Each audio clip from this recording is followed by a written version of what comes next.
स्वागत आणि यानंतर बातम्यांचा वेगवान आढावा आपण घेऊया। आगामी स्थानिक स्वराज्य संस्थांच्या निवडणुकांआधी विरोधकांनी निवडणूक आयोगाविरोधात वज्रमूठ उगारली आहे। महाविकास आघाडीसह मनसे आणि इतर विरोधी पक्षातील शिष्टमंडळ आज पुन्हा राज्य निवडणूक आयुक्त आणि राज्य निवडणूक मुख्य अधिकाऱ्यांची भेट घेणार आहेत। काल विरोधकांनी निवडणूक आयोगाच्या मुख्य अधिकाऱ्यांची भेट घेत निवेदन दिलं। दुबार मतदार आणि मतदार यादीतील घोळ या दोन प्रमुख मुद्द्यांवरती विरोधकांनी बोट ठेवत निवडणूक आयोगाकडे तक्रार केली। मात्र समाधानकारक उत्तरे न मिळाल्यानं आज पुन्हा सकाळी 11 वाजता बैठक होणार आहे। राज्य निवडणूक आयोगाचे आयुक्त दिनेश वाघमारे आणि राज्य निवडणूक आयोगाचे मुख्य अधिकारी एस चोकलिंगम हे दोघंही या शिष्टमंडळासोबत चर्चा करतील। या बैठकीसाठी शरद पवार, उद्धव ठाकरे, राज ठाकरे, बाळासाहेब थोरात, वर्षा गायकवाड, शेकापचे जयंत पाटील, अजित नवले, प्रकाश रेड्डी हे प्रमुख नेते उपस्थित असतील। या बैठकीनंतर महाविकास आघाडी, मनसे आणि इतर पक्षांची संयुक्त पत्रकार परिषद यशवंतराव चव्हाण प्रतिष्ठान इथे पार पडणार आहे। महाविकास आघाडीसह मनसेच्या शिष्टमंडळानं निवेदन देताना मुख्य निवडणूक आयुक्तांकडे अनेक प्रश्नांची सरबत्ती केली। यावर राज्य निवडणूक आयुक्त दिनेश वाघमारे यांनी स्पष्टीकरण आणि उत्तर दिलंय। स्थानिक स्वराज्य संस्थांच्या निवडणुकांसाठी वापरली जाणारी विधानसभा मतदारसंघाच्या मतदार यादीत नव्यानं नावं समाविष्ट करणं किंवा नावं वगळण्याची कार्यवाही किंवा अन्य बदल करण्याचा विषय राज्य निवडणूक आयोगाच्या कार्यकक्षेत येत नाही, असं दिनेश वाघमारे यांनी सांगितलंय। तर काय उत्तर दिलंय आपण पाहतोय। विधानसभेच्या मतदार यादीतील बदलाचा विषय राज्य निवडणूक आयोगाच्या कार्यकक्षेत येत नाही। निवडणूक आयोगाने तयार केलेली यादी स्थानिक स्वराज्य संस्थांच्या सगळ्या निवडणुकांसाठी जशीच्या तशी वापरली जाते। त्यासाठी अधिसूचित दिनांक निश्चित केला जातो। 1 जुलै 2025 या अधिसूचित दिनांकाला अस्तित्वात असलेल्या विधानसभा मतदारसंघाच्या मतदार याद्या या निवडणुकांसाठी वापरण्यात येणार आहेत। प्रभागनिहाय मतदार याद्या तयार करताना विधानसभा मतदारसंघाच्या यादीप्रमाणेच मतदार याद्यांमध्ये मतदारांची नावं आणि पत्ते कायम ठेवले जातात। मतदार याद्यांचं विभाजन करताना लेखनिकांकडून होणाऱ्या चुका, मतदाराचा चुकून प्रभाग बदलणं, विधानसभेच्या यादीत नाव असूनही प्रभागाच्या यादीत नाव नसणं याबाबत हरकती सूचना मतदार दाखल करू शकतात।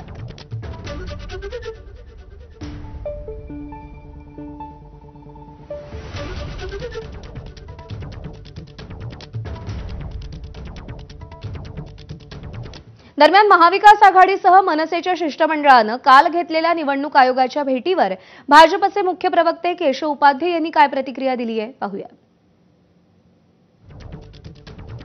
आपण नेमकं कशासाठी जातोय, त्यासाठी नेमकं कुणाकडे जायला हवं याचं साधं आकलन नाही। विषय समजून घेण्याची कुवत नाही, कोणता विषय कोणाकडे न्यावा याचं भान नाही, कायदेशीर बाबींचं ज्ञान नाही, झगामगा मला बघा या पलीकडे पोच नाही आणि म्हणूनच जनतेचा विश्वास नाही। बहुसदस्यीय प्रभाग रद्द करा, मतपत्रिकेवर मतदान घ्या आणि मतदार याद्यांमध्ये बदल करा, अशा राज्य निवडणूक आयोगाला, निवडणूक अधिकाऱ्यांना अधिकारच नसलेल्या मागण्या करून शरद पवार, उद्धव ठाकरे, बाळासाहेब थोरात, राज ठाकरे यांनी निवडणूक अधिकाऱ्यांकडे गोंधळ घातला, त्याचं वर्णन नेमकं याच शब्दात करावं लागतं। राज ठाकरे यांचं ठीक आहे, उद्धव ठाकरेंना तर प्रशासन कशाशी खातात तेही माहित नाही, पण शरद पवार, बाळासाहेब थोरातांसारखे ज्येष्ठ व प्रशासनाची माहिती असलेली अनुभवी नेते मंडळी अशा शिष्टमंडळात फरफटत जातात। ही राजकीय अपरिहार्यता की अपयशामुळे येणारी अगतिकता?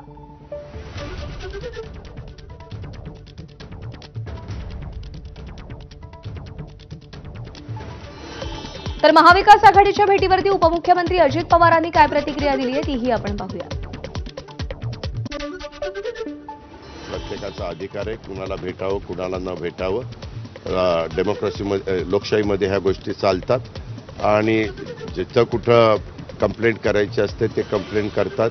ज्यांच्यावर जबाबदारी असते त्यांनी त्या कंप्लेंटची नोंद घ्यायची असते, तर त्यांनी त्याच्यात लक्ष घातलं पाहिजे, कारण त्यांना स्वायत्तता आपण दिलेली आहे। त्या प्रकारे ते काल भेटलेले आहेत। मला माहिती मिळाली की आज पण ते काहींना भेटणार आहेत।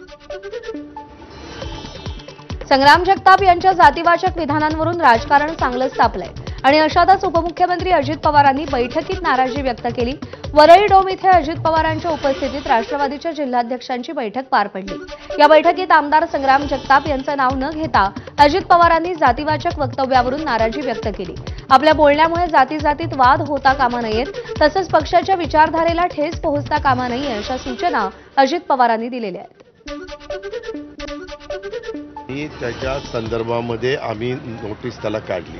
आता तो त्याचं उत्तर देणार। नोटीस काल का परवाच त्याला त्या बाबतीमध्ये गेलेली आहे आणि आज मी सगळ्यांना आव्हान केलं की तुमच्या माझ्या महाराष्ट्रामध्ये कधी अशा पद्धतीनं वेगवेगळ्या समाजामध्ये एवढं असं अंतर पडलेलं आपण कधी पाहिलं नाही। आता प्रत्येक समाजाने काय मागणी करावी हा ज्याचा त्याचा अधिकार आहे। दरम्यान संग्राम जगताप यांच्याशी सखोल चर्चा झाली असून त्यांनी केलेल्या वक्तव्याबद्दल पक्षानं त्यांना एक नोटीस बजावली आहे। त्यावर जगताप यांचं उत्तर येणं अपेक्षित असून ते आल्यानंतर पक्ष योग्य तो निर्णय घेईल असं सुनील तटकरेंनी म्हटलंय।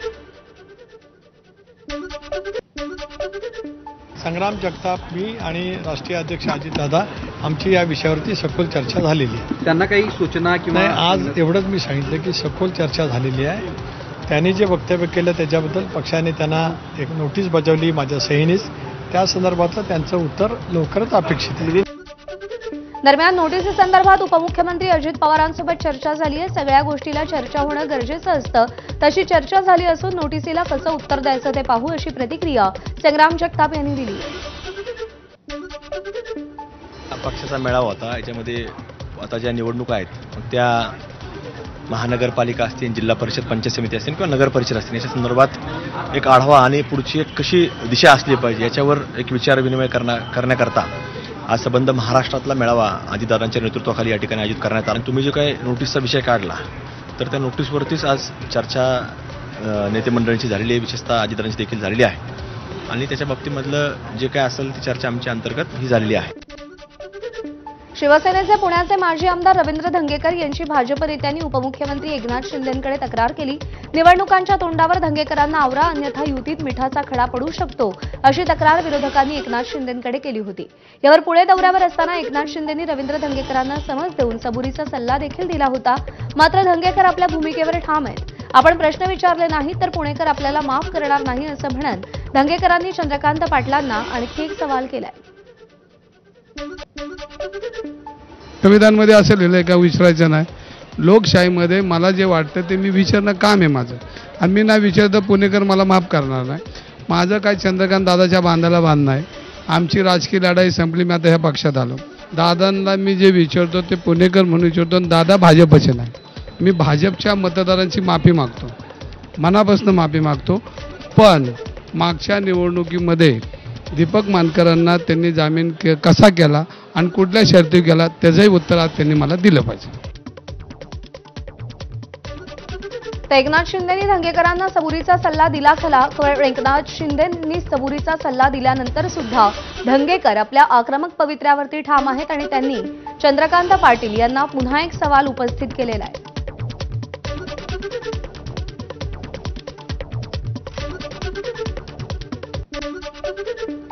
दरवर्षीप्रमाणे याही वर्षी मनसेकडून शिवाजी पार्क इथे दीपोत्सव मोठ्या उत्साहात साजरा केला जाणार आहे आणि या कार्यक्रमाची तयारी अंतिम टप्प्यात आली आहे। यंदाचा दीपोत्सव हा मनसेसोबतच शिवसेनेसाठीही महत्त्वाचा आहे, कारण दीपोत्सवाचं उद्घाटन शिवसेना पक्षप्रमुख उद्धव ठाकरेंच्या हस्ते होणार असल्यानं या दीपोत्सवाकडे राजकीय वर्तुळाचंही लक्ष लागलं। याचा आढावा घेतलाय सूरज सावंत यांनी।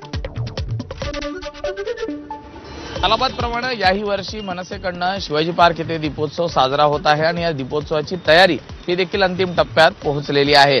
यंदाचा दीपोत्सव हा मनसेसोबत शिवसेनेसाठी देखील खूप आकर्षणाचा राहणार आहे, कारण यंदाच्या या दीपोत्सवामध्ये त्याचं उद्घाटन हे शिवसेना पक्षप्रमुख उद्धव ठाकरे यांच्या हस्ते केलं जाणार आहे। त्यामुळे नक्कीच सर्वांचंच लक्ष या दीपोत्सवाकडे राहिलेलंच आहे।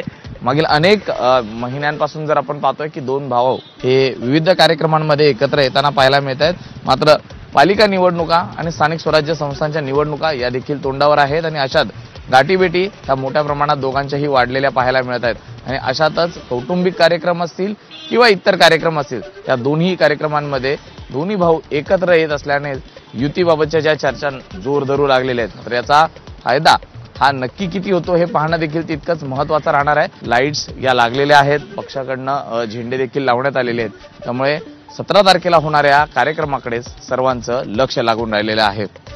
जर्नलिस्ट अनिल सनगारेसह मी सूरज सावंत, एबीपी माझा, मुंबई. आज गडचिरोली पोलीस मुख्यालयात एक महत्त्वपूर्ण घडामोड घडणार आहे. माओवाद्यांचा पॉलिट ब्युरो मेंबर तसंच central committee member Mallojula Venugopal Rao उर्फ सोनू उर्फ भूपती त्याच्या तब्बल 60 सहकाऱ्यांसह आज औपचारिकरित्या पोलिसांसमोर आत्मसमर्पण करणार आहे. या आत्मसमर्पण कार्यक्रमासाठी मुख्यमंत्री देवेंद्र फडणवीस हे स्वतः उपस्थित राहणार आहेत. गेल्या काही दिवसांपासून सोनू उर्फ भूपती वेगवेगळ्या पत्रकांच्या माध्यमातून सशस्त्र माओवादाचा मार्ग सोडला पाहिजे आणि सरकारसोबत शांतता वार्ता करून मुख्य प्रवाहात माओवाद्यांनी आलं पाहिजे अशी भूमिका मांडत होता. अखेर दक्षिण गडचिरोलीच्या घनदाट जंगलात सोनू उर्फ भूपतीसह 10 डीव्हीसीएम आणि मोठ्या प्रमाणावर माओवादी कमांडर आपले शस्त्र खाली ठेवणार आहेत आणि गडचिरोली पोलिसांसमोर त्यांनी शरणागती पत्कारली. या सामूहिक शरणागतीचा मोठा परिणाम महाराष्ट्रातील सशस्त्र माओवादावर होणार असून लवकरच महाराष्ट्रातून सशस्त्र माओवाद पूर्णतः हद्दपार झाला असं म्हणण्याची वेळ येणार आहे. आढावा घेतलाय रजत वशिष्ठ यांनी.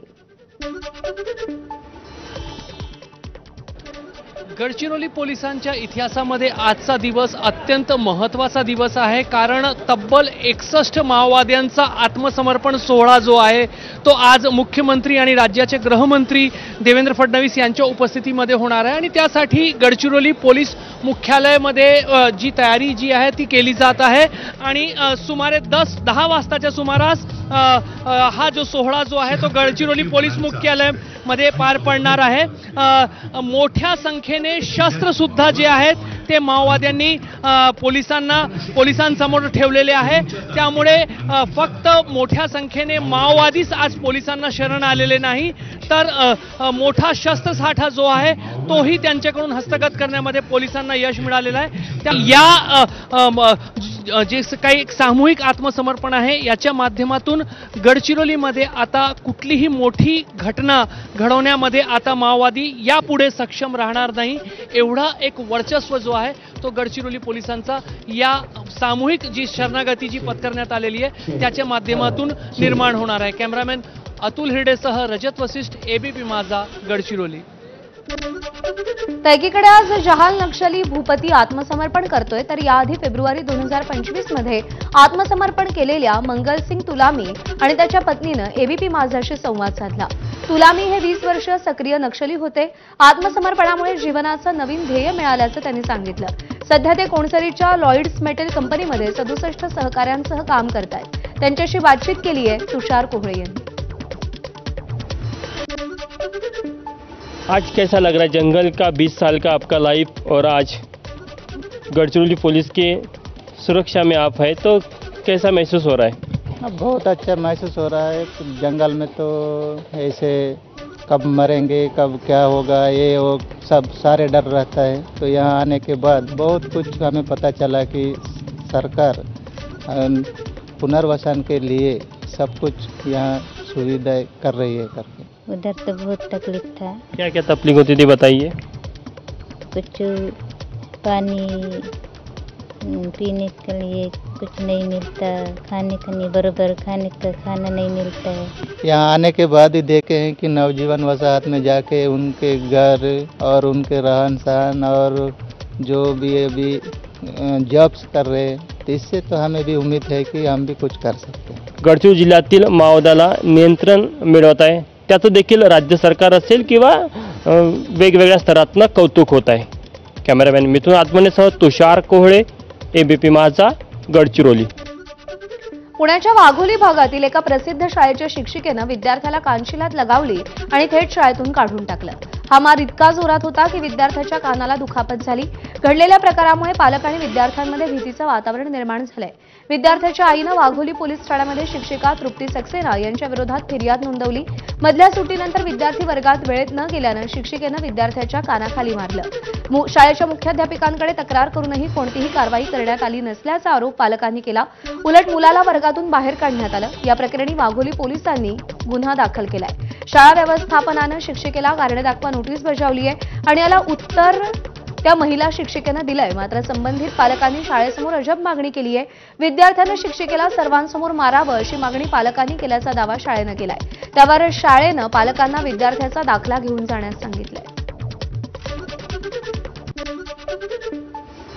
शिक्षकांचे आदेश ऐकले नाहीत म्हणून त्याला कानाखाली मारलेली होती. त्याच्या अनुषंगाने पोलीस स्टेशन येथे गुन्हा दाखल केलेला आहे.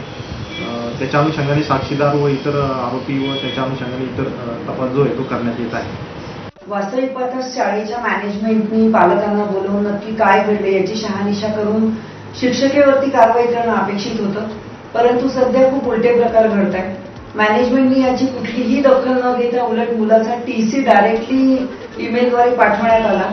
या गोष्टीची चौकशी झाली पाहिजे आणि शिक्षण हक्क कायद्यानुसार शाळेच्या मॅनेजमेंटवरती सुद्धा गुन्हा दाखल झाला पाहिजे.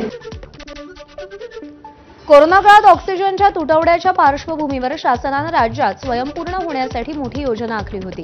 या अंतर्गत 366 प्रेशर स्विंग एब्सॉर्प्शन प्लांट आणि 10 लिक्विड मेडिकल ऑक्सिजन प्लांट उभारण्यात आले होते. मात्र आता धक्कादायक बाब म्हणजे यापैकी 300हून अधिक प्लांट धुळखात पडल्याची माहिती समोर आली आहे. या योजनेसाठी कोट्यवधी रुपयांचा खर्च करण्यात आला होता.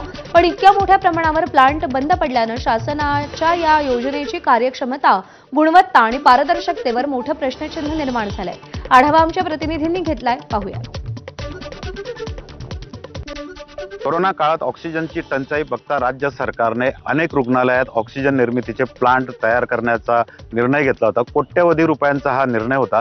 मात्र आता हेच ऑक्सिजन प्लांट बंद स्थितीत आपल्याला आढळून येत आहेत किंवा काही ठिकाणी तर ऑक्सिजन प्लांट सुरूच झाले नाही. अक्षरशः धुळखात पडलेले हे प्लांट आहेत आणि काही ठिकाणी तर ऑक्सिजन प्लांट निर्मिती झाली मात्र त्या ठिकाणी ऑक्सिजनची निर्मितीच होऊ शकली नाही. आपण जर का या बाजूला बघितलं तर या ठिकाणी हा प्रेशराइज ऑक्सिजन प्लांट आहे आणि ही मोठी टाकी जर आपण बघितली पांढरी तर ही लिक्विड ऑक्सिजनचा हा प्लांट आहे. असे 2 प्रकारचे प्लांट राज्यात सरकारने उभारले होते. कोट्यवधी रुपये खर्च करून हे प्लांट उभारले होते. मात्र हे प्लांट आता अनेक रुग्णालयात बंद स्थितीत आपल्याला दिसत आहे आणि त्यामुळे सरकारच्या या योजनेवर प्रश्नचिन्ह निर्माण झालेलं आहे. कॅमेरामन शांतारामसह डॉक्टर संजय महाजन, ABP माझा, बुलढाणा. बहुप्रतीक्षित सोलापूर मुंबई विमानसेवा आजपासून सुरू होणार आहे. या विमानसेवेचं उद्घाटन मुख्यमंत्री देवेंद्र फडणवीसांच्या हस्ते होणार आहे. या सेवेचं उद्घाटन मुख्यमंत्री फडणवीस करणार असून ते आज दुपारी नागपूरहून सोलापूरसाठी रवाना होतील. त्यानंतर विमानसेवेचा औपचारिक शुभारंभ होईल.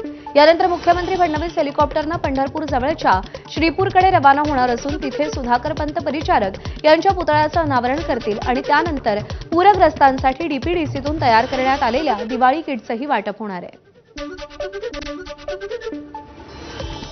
दिवाळीच्या तोंडावर नाशिकच्या कांदा बाजारात भाव घसरायला सुरुवात झाली. बाजारात आवक वाढल्यानं दरात मोठी घसरण झाली असून आधीच अतिवृष्टीमुळे नुकसान सहन केलेल्या कांदा उत्पादक शेतकऱ्यांवर हे आणखी एक संकट कोसळलंय. त्यातच इतर राज्यातून आलेल्या कांद्यामुळे स्थानिक कांद्याला उठाव मिळत नाहीये. त्यामुळे सरकारनं तातडीनं कांद्याला अनुदान द्यावं आणि नाफेड करून सुरू असलेली कांदा विक्री त्वरित थांबवावी अशी जोरदार मागणी शेतकऱ्यांकडून होतीये. आजच्या परिस्थितीला किंमत कमी 400 पासून तर 1500 पर्यंत बाजार भाव आहे. पण या सरासरी रेट जर म्हटलं तर 7 ते 8 रुपयाच्या दरम्यान निघतोय. कांद्याच्या वाढण्याचं कारण असं की दरवर्षी आज स्टॉक केलेला माल या दिवाळीच्या पिरियडमध्ये विकला जातो आणि या टायमाला नवीन पण कांदा बाजारात येत असतो. परंतु महाराष्ट्रामध्ये कांद्याने पावसाने मोठं थैमान मांडलं.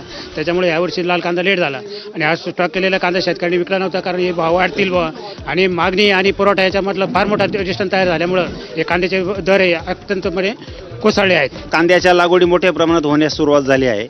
एकीकडं महाराष्ट्रामध्ये प्रमुख हे नगदी पीक आहे शेतकऱ्यांचं आणि चाळीमध्ये जो साठवलेला कांदा आहे एप्रिल-मे महिन्यापासून या साठवणूक केलेल्या कांद्याला मुबलक प्रमाणात उपलब्धता असताना केंद्र सरकार असं तिथं कोण धोरण करते बसले आम्हाला मोठा प्रश्न पडलाय. आमचं कांदा विक्रीतून नफा होण्याऐवजी रोज नुकसान होतंय. हे होत असताना केंद्र सरकार मात्र बफर स्टॉकमधील कांदा देशातील विविध शहरांमध्ये अगदी कवडी मोलदारांनी तिथं विकतंय. म्हणजे शेतकऱ्यांच्या कांद्याला बाजार न मिळण्याचं धोरण केंद्र सरकारने तयार करून ठेवलंय. आणि या बातम्यांसह बुलेटिनमध्ये आपण आता इथेच थांबूया. थोड्याच